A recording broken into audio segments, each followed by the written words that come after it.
පූජනීය සී දළදා වහන්සේ සියසින් දැක බලාගෙන වැඳ පුදා ගැනීමට අවස්ථාව මේ වන විට සැදැහැවතුන්ට උදා වී තිබෙනවා. ඉතින් අද දිනයේ උතුම් වූ දළදා වහන්සේ වන්දනාමාන කරගෙන පින් රැස් කරගන්න රටවාසී ලෝකවාසී ලක්ෂ සංඛ්‍යාත සැදැහැවතුන් ජනකායක් මේ වන විට මහනුවර නගරයේ වීදි පුරාත් අපගේ උතුම් දළදා මාලිගයේ ඉදිරිපිටත් ඒකරාශී වී ඉන්න ආකාරය දැක බලා ගන්න පුළුවන්කමක් තිබෙනවා. ඊයේ දවසේ දළදා වහන්සේ වන්දනාමාන කර ගැනීමට නොහැකි වූ සැදැහැවතුන් රෑ 5 වනතුරුම පෝලිම් වල සිටමින් අද දින පස්වරු 12:30ට වනතුරු නොඉවසිල්ලෙන් බලා සිටි ආකාරය දැක ගැනීමට හැකි වෙනවා.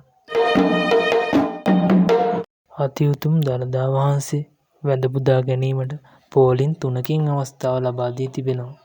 ඒ අනුව අද පස්වරු 12:30 සිට මේ මොහොතේ පෝලිම් 33ම දළදා මාලිගාවේ මහමළුව වෙත ගමන් කරමින් වැඳ පුදා ගැනීමට සැදැහැවතුන් උත්සුක වෙන ආකාරය දැක ගන්න පුළුවන්.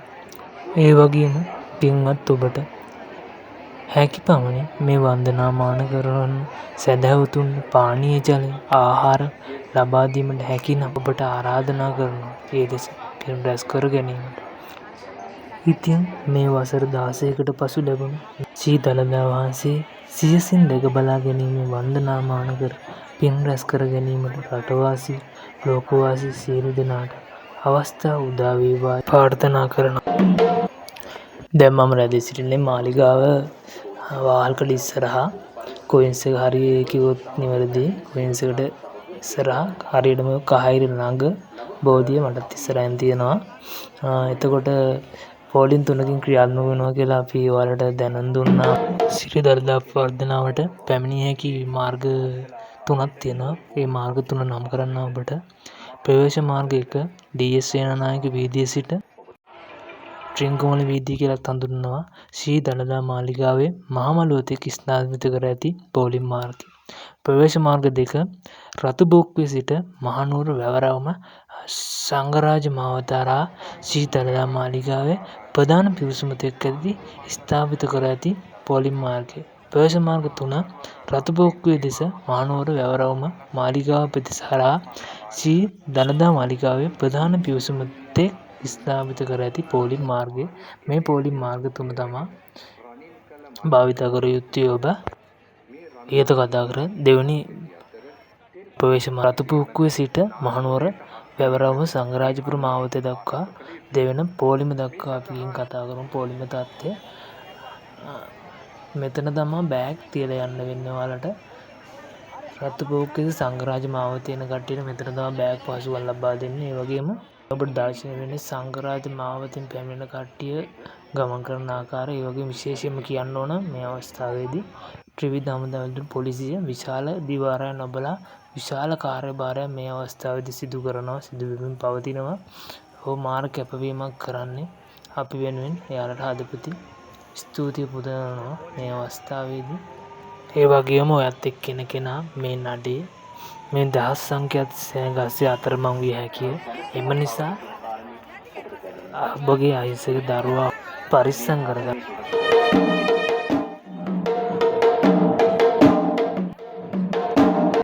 ඒ වගේම කියන්න ඕන අපි පුන ඔබට මතක් කරා කිසිම මොහොතක බෑග් ගේන්න එපා. වටිනා කින්දේවල් බෑග් වල දාගෙන ඉන්න එපා. මොකද මේ ආකාරයට තමයි ඔබට බෑග් තියලා යන්න වෙන්නේ. එම නිසා ඔබ වටිනා කියන කිසිවක් බෑග් එකේ රැගෙන ඉන්න එපා කියලා ආරාධනා කරනවා. පැමිණෙද්දී බෑග් දාලා මේ යන්නේ පේනව නේද? කිසිම බලාපොරොත්තුවක් නැතුව මේ බෑග් වල කිසිම දෙයක් ළමාට නැතුව ඇති.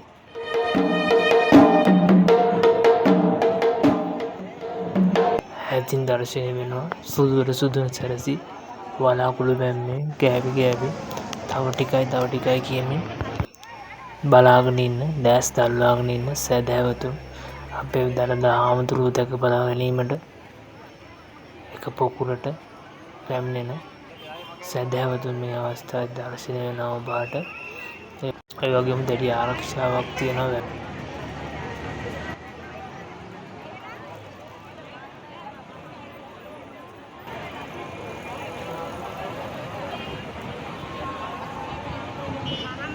තමා කතා කර බෑග් වලට සිදුවන දේ ඔබට පෙනී යනවා. මේ අවස්ථාවේදී බෑග් දාලා තියෙන ආකාරය ඔබට පෙනී යනවා. මේ දේ තමයි ඔබට සිදුවන්නේ ඔබගේ බෑග් වලට. එම නිසා වටින දේවල් නම් රැගෙන එපා. කිසිසේත්ම දළදා වහන්සේ වන්දනා කිරීමට පැමිණ ඔබ අනිවාර්යයෙන්ම ලොකු බෑග් ගෙන්නත් එපා. ඒකත් වගේ මතක් කරනවා.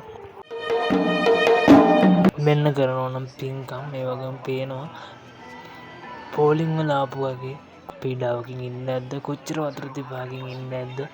දිව කිලින්න වගේ දැනෙන්නේ නැති කාර්මික පින්වතුන් පින් රැස් කරගන්න මේ වගේ ක්‍රියා වැඩි වැඩියෙන් ඉටු වේවා කියලා ප්‍රාර්ථනා කරනවා. මොකද මේ අවස්ථාවේදී මේ මිනිස්සුන්ට දවස් 1 2 3 ඉන්න ඇති. ඒ දළදා හාමුදුරුවෝ දැක ගන්නමයි මම යන්නේ කියලා දැඩි අධිෂ්ඨානයෙන් හින්දාම නතර වෙන්නේ නැති. දරුවන් උස්සගෙන අම්මලා තාත්තලා වයසක ආච්චි සීයලා මේ පෝලිං වල වැඩි වැඩියෙන් ඉන්නවා පේනවා. මොකද ඒ තමා දළදා හාමුදුරුවන් වැඳ පුදා ගැනීම වටිනාකම පින එලා දන්නවා. ආයේ කවදා කොයි මොහොතේ අපිට හම්බෙයිද කියලා කියන්න දන්නේ දින කියන්න අපි දන්නේ. එම නිසා දැඩි ලක්ෂ ගණන සංඛ්‍යාත ජනකායක් මැද මේ අවස්ථාවේදී පෝලිං වල රැඳී සිටිනවා. ඒ වගේම නුවර කියන්නේ නගරයක් විතරක් නෙවෙයි. මොකද අත් වශයෙන්ම මේ දේ ඔයාලට කියන්න ඕන. මොකද සියලුම ජාතීන් සියලුම ආගම් මේ දේට සහයෝගය පළ කරනවා. මොකද බෞද්ධ ආගමිකයෝ පමණක් විතරක් නෙවෙයි මේ අවස්ථාවේදී දන්සල් දෙන්නේ. මොකද විශේෂයෙන්ම මම දැක්ක සමහර තැන්වලදී අපූර්වට මුස්ලිම් ජාතිකයෝ පවා දන්සල් ලබා දෙනවා.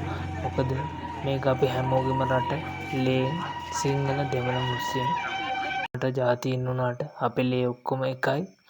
ඒ නිසා අපේ මිනිස්සුන්ට පිහිටක් වන්න අවශ්‍ය වෙලාවේ ශ්‍රී ලාංකික කියන හැඟීමෙන් ඉදිරිපත් වෙනවා. ඒක හැම තැනදීම ඔප්පු වෙනවා. ඒක ඔප්පු වෙන ප්‍රධාන නගරය වෙන්නේ මහනුවර. වෙන කිසිම තැනක මේ තරම් මේ විදිහට සිද්ධ වෙන්නේ නැහැ. ඒක අත් වශයෙන් මතක් කරන්න දෙයක්. ශ්‍රී ලාංකික ජාතිය කියන්නේ අමුතු ජාතියක්. මොකද අනුන්ගේ දුකේදී පිහිටවන ජාතිය ශ්‍රී ලාංකිකයෝ කියන්නේ. ශ්‍රී ලාංකිකයට කරදරයක් ඇති කවදාවත් අහක බලන්නේ නැහැ. ඒ වගේම මේ දළදා ප්‍රදර්ශනය වෙලා වැසිකිලි පහසුකම් නැතුව සමහර මිනිස්සු දවස් ගණන් හිටිය පෝලිං වල. එතකොට මුස්ලිම් පල්ලිවල දොරටු පවා ඇරෙනවා වන්දනාමාන කරන්න සියලුම සැදැහැවතුන් වෙනුවෙන්.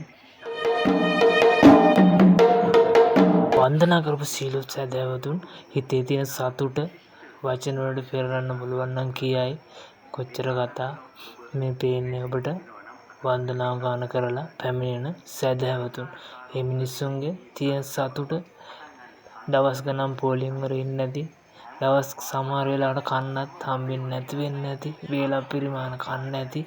ඒත් අන්තිමේදී අපේ බුදුන් වහන්සේ ජීවමාන බුදුන් වහන්සේ දැක්ගත සතුට ඒ හැමදේම විඩාව නිවෙනවා. මොකද පයින් එන්නේ නැති, කකුල් පිච්චෙන්නේ නැති ඒ හාමුදුරුවන්ගේ දන්ත ධාතුන් වහන්සේ දැකගත්තට පස්සේ ආයි කියා ගන්න වචන ගොළු වෙන්නේ නැති.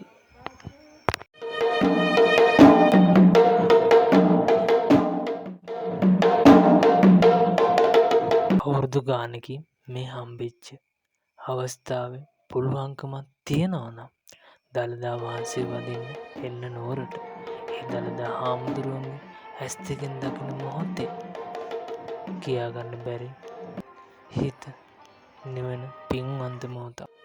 මා මෙතෙක් වෙලා ලබා දුන් වැවරවුම් වටේ සජීවී විකාශය මා මෙතනින් නිමා කරනවා. වෙලාව 5:20යි. තව විනාඩි 10කින් මේ බැතිමතුන්ගේ කාලයත් අවසන් වුණා. 5:30ට දළදා වහන්සේ පෙන්වන එක නවත්තනවා ප්‍රදර්ශනය. එහෙනම් ඔයත් එන්න නුවරට. තව දවස් ඉතුරුලා තියෙනවා. අපේ දළදා හාමුදුරුවෝ වඳින්න ඔයත් එන්න. පින් සිතින් දළදා හාමුදුරුවන්ගේ පිහිටයි.